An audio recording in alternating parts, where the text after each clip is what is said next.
ఉంటుంది. నా భర్తే నీకు నాకు ఉన్న సంబంధం ఏంటి అని అడుగుతుంటే నేను ఏం చేయాలో అర్థం కాని పరిస్థితిలో ఉన్నాను అనుకుంటూ ఇంకా మెసేజ్ చేసేసరికి చెప్పండి అనగానే, ఏంటి కళావతి గారు అలా సడన్గా వెళ్ళిపోయారు? నేను మీతో చాలా మాట్లాడాలనుకున్నాను, మిమ్మల్ని ఎన్నో ప్రశ్నలు అడగాలనుకున్నాను, కానీ మీరు సడన్గా వెళ్ళిపోతారని కలలో కూడా అనుకోలేదు అంటూ మాట్లాడేసరికి అర్జెంటుగా ఆఫీస్ నుంచి కాల్ రావడంతో వెళ్ళాల్సి వచ్చిందని చెప్పాను. కానీ ఎందుకు కళావతి గారు అబద్ధం చెప్తున్నారు?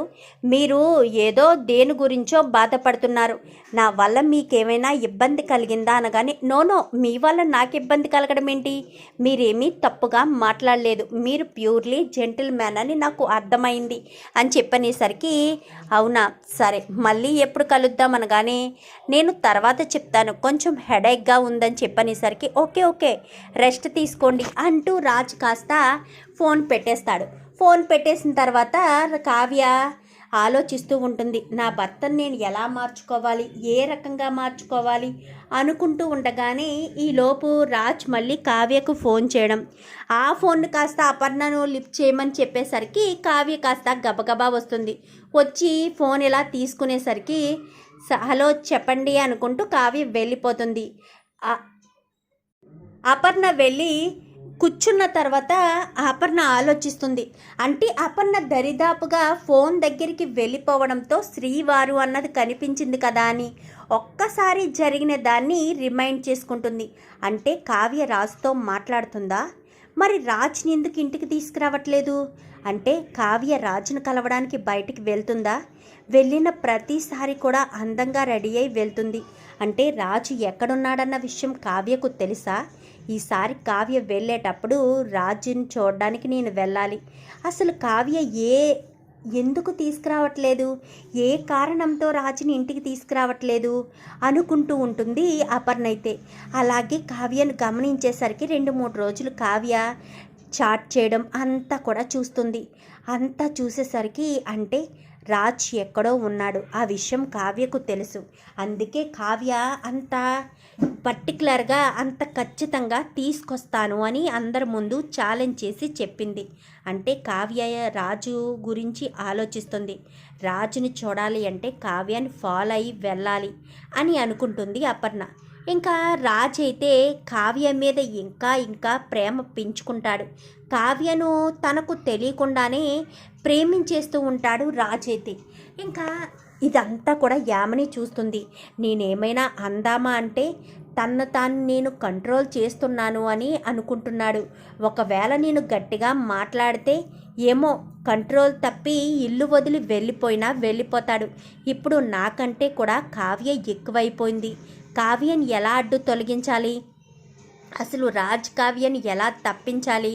రాజు కావ్యను కలవకుండా ఉండాలి అంటే ఏం చెయ్యాలి అని ఆలోచిస్తూ ఉంటుంది యామిని. ఎప్పటికప్పుడు అవకాశం దొరుకుతుందేమోనని చూస్తుంది. ఏ ఒక్క అవకాశాన్ని కూడా యామినికైతే రాజు ఇవ్వదలుచుకోలేదు.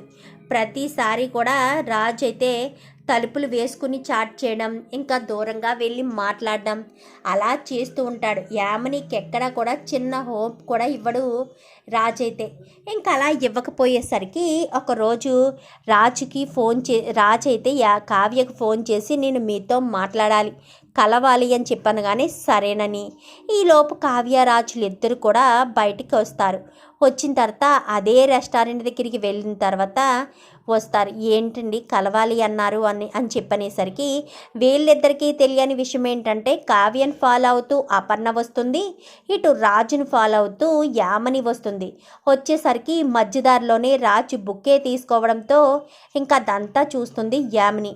ఇంకా బుక్కే తీసుకొచ్చి నేరుగా రాజ్ అయితే వెనక పెట్టుకుని బుక్కే పట్టుకొచ్చి వెంటనే కావ్యకిచ్చి తన లవ్ని ఎక్స్ప్రెస్ చేస్తాడు. ఒక్కసారిగా యామిని షాక్ అయిపోతుంది. ఐ లవ్ యూ కళావతి గారు అని చెప్పనేసరికి ఒక్కసారిగా యామిని అలా స్టన్ అయిపోతుంది. మరొక పక్క నుంచి అపర్ణ చూస్తుంది. రాజు కావ్యకు ప్రపోజ్ చేయడం ఏంటి అనుకుంటూనే ఒక పక్క ఆశ్చర్యం, మరో పక్క సంతోషం, షాక్తో అలా చూస్తూ ఉంటుంది.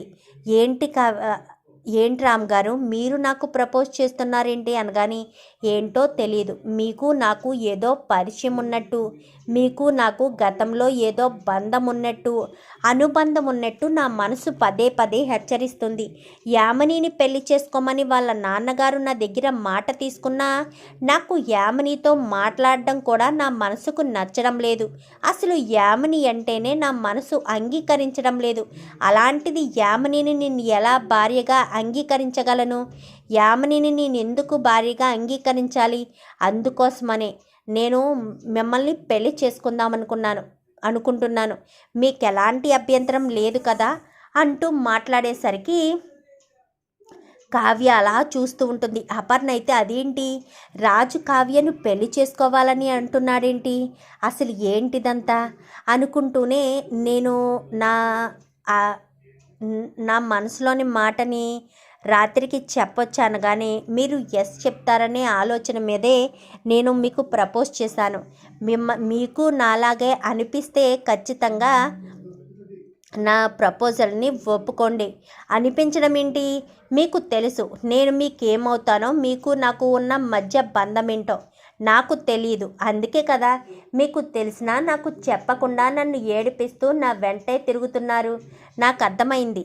ఎవరైనా అమ్మాయికి తను ఒక అబ్బాయి నచ్చాడు అంటే ఆ అబ్బాయి దగ్గర ఏదైనా బంధం ఉండుండొచ్చు. నా గతంలో మీకు నాకు సంబంధం ఉండడం వల్లే కదా మీరు ఇంతలా నాకు నచ్చుతున్నారు. నాకు అర్థమైంది కావ్య గారు, కళావతి గారు అని చెప్పి రాజ్ మాట్లాడేసరికి ఇంకా యామినికి చాలా కోపం వస్తుంది. అక్కడ ఏదైనా గొడవ చేస్తే రాజు కరాఖండిగా చెప్పేస్తాడు. లేదంటే యామిని కావ్య అయినా సరే మీరు నా భర్త అన్న విషయాన్నైనా బయట పెట్టేస్తుందన్న భయంతో యామిని అక్కడ ఏం మాట్లాడకుండా సైలెంట్గా వెళ్ళిపోతుంది. రాజ్ అయితే ఇంకా కావ్యకు ప్రపోజల్ చెప్పి మీ రిప్లై కోసం ఎదురు చూస్తూ ఉంటానని చెప్పి రాజ్ కూడా వెళ్ళిపోతాడు. కావ్య సంతోషంగా ఆ ఫ్లవర్ బుకేని కాస్త తీసుకుని బయటికి వచ్చేసరికి బయట కారు దగ్గర అపర్ణ ఉంటుంది. అత్తయ్య మీరు అని చెప్పాను కానీ నేనంతా చూశాను కావ్య. అసలు రాజ్ ఏంటి నిన్ను కొత్తగా ప్రేమించడం ఏంటి?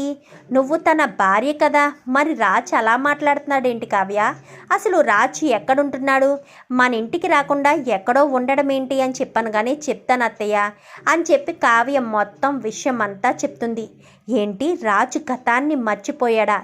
యామిని అనే అమ్మాయి దగ్గర రాజు చిక్కుకున్నాడా అని చెప్పాను కానీ అవునత్తయ్య, కానీ ఆయన మైండ్ గతాన్ని గుర్తు చేసుకోకపోయినా ఆయన మనసు మాత్రం నేనంటే ఇష్టపడుతుంది కదా, అందుకనే ఆయన నన్ను ప్రేమిస్తున్నానని మళ్ళీ చెప్తున్నారు.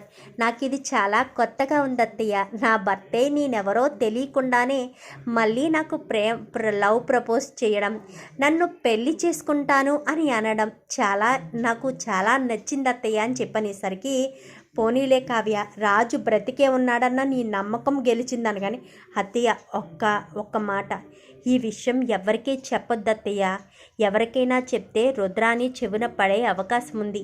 రుద్రానిక సంగతి మీకు తెలిసిందే కదా, ఆయనకి గతం అప్పుడు ఆయన గుర్తు చేసుకోవాలే తప్ప మనం బలవంతంగా గుర్తు చేస్తే ఆయన ప్రాణానికే ప్రమాదం. అందుకోసమని చెప్తున్నాను అని చెప్పాను. కానీ అర్థమైంది కావ్య, నీ ప్రాబ్లం ఏంటో నాకు అర్థమైంది. నేను చెప్పను. నా కొడుకునైతే చూశాను, ఆ సంతోషం చాలు నాకు.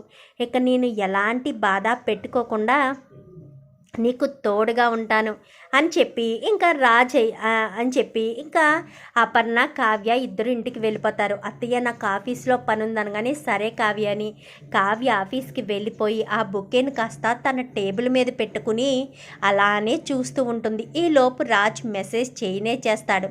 ఏంటి కళావతి గారు రిప్లై ఇవ్వలేదు అని చెప్పాను. కానీ మీరంటే నాకు ఇష్టమే, మిమ్మల్ని పెళ్లి చేసుకోవడానికి నాకు ఎలాంటి అభ్యంతరం లేదు, కానీ మా వాళ్ళతో మీరే మాట్లాడాలి అని చెప్పనేసరికి మీ వాళ్ళతోనా, సరే మాట్లాడతాను. ఎవరితో మాట్లాడాలి అనగానే మా అమ్మ నాన్నతో మాట్లాడాలని చెప్పి ఇంకా ఒకరోజైతే అపర్ణను ఇటు సుభాష్ని మీటింగ్కి ఏర్పాటు చేస్తుంది. వాళ్ళని చూడడంతో రాజ్ ఒక్కసారిగా అలా స్టన్ అయిపోతాడు.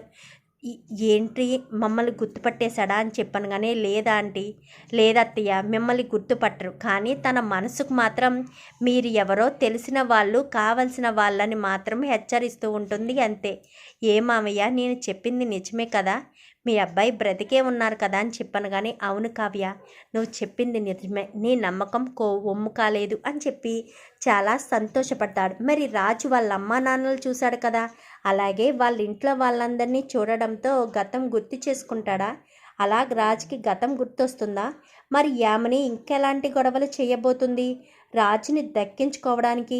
చూద్దాం. మరి రాబోయే ఎపిసోడ్స్లో ఇలాగే జరగాలని మీరు కూడా కోరుకుంటే వీడియో నచ్చితే లైక్ చేయండి, ఛానల్ని సబ్స్క్రైబ్ చేసుకోండి, పక్కనే ఉన్న బెల్ సింబల్లో ఆల్ పై క్లిక్ చేయండి. ఎలా చేయడం వల్ల అందరికంటే ముందుగా చూడవచ్చు.